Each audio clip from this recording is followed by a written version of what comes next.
السلام علیکم ناظرین کرام، میں سردار اویس اشرف خان آپ سے مخاطب ہوں۔ آپ ہمارا فیس بک اور یوٹیوب چینل دیکھ رہے ہیں۔ آج ہم وزارت خارجہ میں موجود ہیں۔ میرے ساتھ انور عباس ہیں اور بول نیوز کے کورسپنڈنٹ ہیں اور بڑے تحقیقاتی صحافی ہیں۔ انہوں نے آج ایک سوال کیا وزیر خارجہ بلاول بھٹو زرداری کی بیرون ممالک جو اخراجات آئے ہیں جو ان کے دوروں کے اوپر، انہوں نے وہ سکپ کر دیا۔ انہوں نے کہا جی اخراجات کو تو چھوڑ دیں،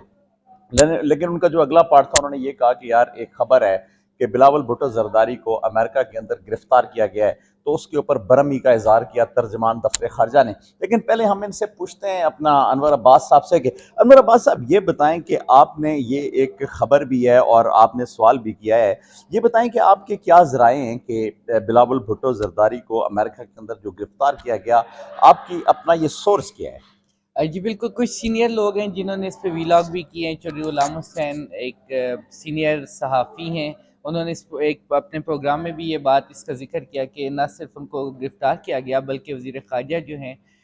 مبینہ طور پر تھوڑا سا وہ ڈرنک ہو گئے تھے، آؤٹ ہو گئے تھے، جس کے بعد شاید کوئی توڑ پھوڑ یا کوئی اس طرح کے بھی انسیڈنٹ وہاں پہ رونما ہوا، اور اس کے بعد یہ خبروں میں یہ بات سامنے آئی کہ وزیر خارجہ کو وہاں پہ گرفتار کیا گیا ہے۔ تاہم کتنی حقیقت ہے کتنا جھوٹ ہے اس کے حوالے سے ہم ابھی تک حتمی طور پہ کچھ نہیں کہہ سکتے۔ اسی چیز کو کلیئر کرنے کے لیے آج دفتر خارجہ میں یہ سوال کیا گیا کہ وزیر خارجہ وزیر خارجہ کی گرفتاری والا معاملہ جو ہے اس میں کتنی سچائی ہے یا اس کے پیچھے کیا محرکات ہیں۔ تو اس پہ ترجمان دفتر خارجہ نے انتہائی برہمی کا اظہار کیا اور انہوں نے یہ کہا کہ اس قسم کے سوالات پوچھنا جو ہے وہ بیوقوفی ہے اور وہ اس قسم کے کسی سوال کا جواب نہیں دیں گی۔ تاہم ماضی میں بھی یہ دیکھا گیا کہ اکثر جو وزرائے خارجہ ہوتے ہیں وقتی طور پہ جن سوالات پہ دفتر خارجہ برہمی کا اظہار کرتا ہے، بعد میں کافی ان میں سے سوالات کچھ ایسے بھی ہوتے ہیں جو کہ بعد میں حقیقت نکلتے ہیں۔ اور پھر ان سے ان سوالات کی حقیقت کی وجہ سے ہمیں سبکی بھی اٹھانی جی پڑتی ہے۔ بالکل بالکل ایسے ہی ہے کہ جب ایک انسیڈنٹ ہوتا ہے وقتی طور پہ تو آپ اس کا ڈینائل جاری کر دیں گے، اس کو ریفیوز کر دیں گے اگر وہ انسیڈنٹ ہوا ہے تو، تاہم اگر وہ بعد میں صحیح ثابت ہوتا ہے تو وہ اس وقت تک اس کا امپیکٹ جو ہے وہ ایک ٹریگر کر چکا ہوتا ہے اور وہ امپیکٹ ایسے ایسے اس وقت سامنے آ رہا ہوتا ہے۔ اگر ہم ماضی میں دیکھیں جیسے آپ بات کریں، ہم جو بیسز دیے گئے تھے شمسی بیس یا دیگر بیسز امریکنز کو دیے گئے، صاف انکار کیا گیا دفتر خارجہ کی جانب سے اس دور میں، اور یہ کہا گیا کہ ایسی کوئی بات نہیں، نہ ایسا کچھ ہوا، اور اسی طرح برہمی کا جو ہے اظہار کیا جاتا تھا۔ تاہم بعد میں آنے والے وقت نے ثابت کیا کہ پاکستان نے وہ بیسز مبینہ طور پہ امریکنز کو دیے تھے اور امریکنز کو فیسیلیٹیٹ کیا گیا تھا مشرف دور میں، اور اس کی قیمت جو ہے وہ ملک نے چکائی، قوم نے چکائی۔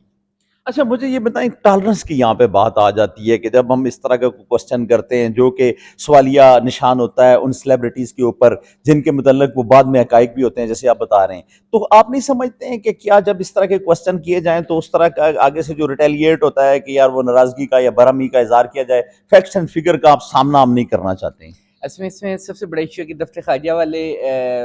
چاہے وہ ترجمان ہو چاہے وہ سیکرٹری ہو، وہ بھی ایک وزارت کے ملازمین ہے، تو تھوڑا سا ہمیں اس چیز کو ذہن میں رکھنا ہے کہ انہوں نے نوکری کرنی ہے۔ تو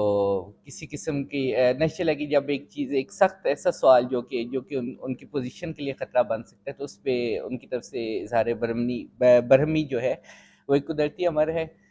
تاہم میرے خیال میں انہیں ایسا کرنا نہیں چاہیے کہ آپ ایک اچھے انداز میں بھی ایک سوال کا جواب دے سکتے ہیں اور آپ نو کمنٹ کہہ کے بھی اگلے سوال کی طرف بڑھ سکتے ہیں، بجائے اس کے کہ آپ اظہار برہمی کریں، کیونکہ اس کا فائدہ کوئی نہیں، اس کا نقصان ہی ہے۔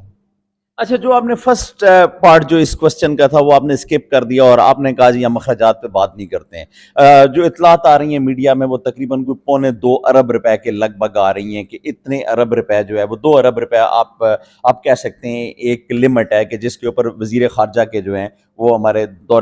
مختلف دوروں کے اوپر خرچے آ چکے ہیں۔ تو آپ کیا سمجھتے ہیں کہ یہ جو اتنے پیسے لگائے گئے ہیں، اتنا خرچہ کیا گیا ہے، کیا پاکستان کو وہاں سے کچھ ملا بھی ہے یا ایسا ہی ہے؟ اچھا، یہ تقریباً دورے ہیں 1.5 سے 2 درجن کے قریب، جو کہ وزیر خارجہ نے چارج سنبھالنے کے بعد مختلف ممالک کے کیا، سعودی عرب، چین، کمبوڈیا، ترکی اور انڈونیشیا، بے شمار ممالک میں وہ گئے۔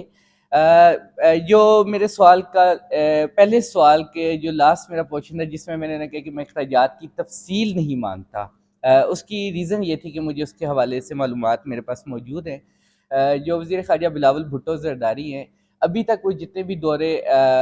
بیرون ملک کر رہے ہیں وہ سارے اپنی جیب سے کر رہے ہیں، ان کے سارے اخراجات وہ خود برداشت کر رہے ہیں، یہ میرے سورسز کے مطابق، فرام ہارسز ماؤتھ۔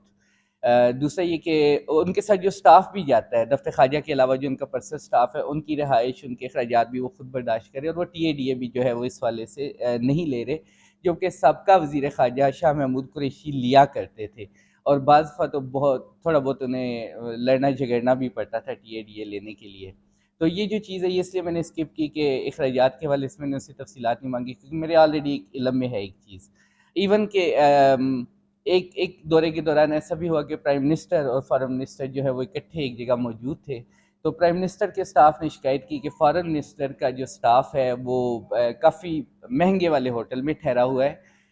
تو یہ کیا معاوضہ ہے؟ تو اس پہ پرائم منسٹر نے بتایا کہ چونکہ وہ اپنی جیب سے فارن منسٹر اخراجات کرے اور ہم چونکہ شاید وہ افورڈ نہیں کر سکتے، تو ہم اپنی حیثیت کے مطابق ہوٹل میں ٹھہرے ہیں۔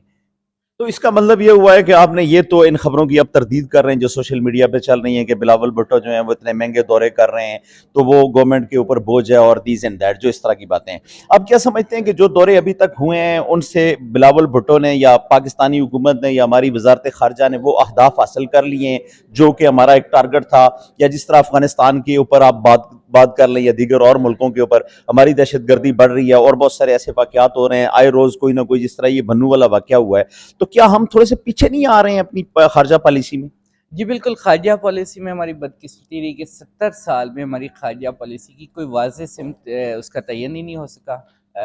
بہت اچھے اچھے نام بھی رہے ہماری وزارت خارجہ میں، بڑے سینئر ہمارے پاس وزیر خارجہ رہے، تاہم چونکہ خارجہ پالیسی جو ہے اس کی امپلیمنٹیشن اور اس کی ڈائریکشن شاید وہ صرف فارن آفس نہیں کرتا، اس وجہ سے ان مسائل کا سامنا ہے، اس میں اور بھی کافی فیکٹرز ہوتے ہیں۔ اور جہاں تک ابھی موجودہ صورتحال کا تعلق ہے تو بلاول بھٹو زرداری جو بیرون ممالک دورے کر رہے ہیں، شاید اس کی ایک وجہ وہ اپنے نانا سے انسپائر ہے، ذوالفقار علی بھٹو سے، کیونکہ انہوں نے بھی ایز این فارن منسٹر بیرون ممالک جو پولیٹیکل پلیئر تھے، انٹرنیشنل پولیٹیکل پلیئرز، ان کو انگیج کیا تھا۔ اس کے بعد انہوں نے پاکستان کے اندر اپنی سیاست کو ایک عروج بخشا، اور پھر وہ بعد میں جا کے ملک کے سربراہ بھی بنے۔ تو شاید بلاول بھٹو زرداری اس حکمت عملی پہ چل رہی ہے۔ دوسرا یہ کہ جو انٹرنیشنل پلیئرز ہیں ان سے جو بات چیت کی جا رہی ہے، اس میں ایک دورے میں ضروری صرف افغانستان یا پاکستان اور اس ملک کا تعلق ہی نہیں ہوتا، بلکہ بہت سارے معاملات بھی ہوتے ہیں۔ اس میں یہ بھی کہا مطلب میں ایک جنرل بات کر رہا ہوں، میں کسی پہ وہ الزام نہیں دے رہا، لیکن اس میں یہ بھی طے ہوتا ہے کہ یار ہمیں اگر پاور میں لے آئیں تو ہمیں کیا ملے گا، یا ہم آپ کے لیے کیا کریں آپ ہمیں پاور میں لائیں گے۔ اس میں بہت ساری ایسی چیزیں تو، اور ضروری نہیں کہ بلاول ہی سابقہ وزیر خارجہ کی ان چیزوں میں انوالو ہوتے تھے۔ ابھی کیا ہے میں الزام نہیں لگاتا کہ ایسا کچھ ہے یا نہیں، لیکن پاکستان میں ایک ٹرینڈ ہے کہ اس طرح کے معاملات بھی ہوتے ہیں کہ آپ نے مستقبل کے اقتدار کا فیصلہ آپ کے بیرون ملک دورے ہی کرتے ہیں۔ جی ناظرین اکرام، آپ نے دیکھا کہ اپنا انور عباس ہمارے ساتھ موجود تھے اور وہ ہمیں تفصیلات بتا رہے تھے کہ جو منسٹری ہے اس کو لوگ کیسے چلاتے ہیں اور انڈیویجنل وہ اپنے فائدے حاصل کرنے کے لیے کیا کچھ کرتے ہیں، لیکن انہوں نے ایک بات کا جو انکشاف کیا وہ یہ کیا کہ بلاول بھٹو زرداری جو ہمارے وزیر خارجہ ہیں وہ پرسنل اپنی جیب سے جو دفتر خارجہ کی طرف سے جو ان کو ان کے دورے ہیں غیر ملکی دورے، وہ اپنے پاس اپنی جیب سے پاکٹ منی لگا رہے ہیں اور اس پہ خرچے کر رہے ہیں۔ تو یہ اس سوشل میڈیا کے اوپر چلنے والی ان خبروں کی تردید ہے، لیکن ایک خبر جو انہوں نے جو پہلا سوال کیا تھا کہ بلاول بھٹو زرداری کو امریکہ کے اندر 1-2 دن یا کچھ ٹائم کے لیے کوئی قید و بند کا جو سامنا کرنا پڑا، تو اس کے اوپر ہم نے ان سے بات کی اور چند سینئر صحافی ہیں جنہوں نے یہ بات کی۔ تو انور عباس ہمارے ساتھ موجود تھے، بہت شکریہ۔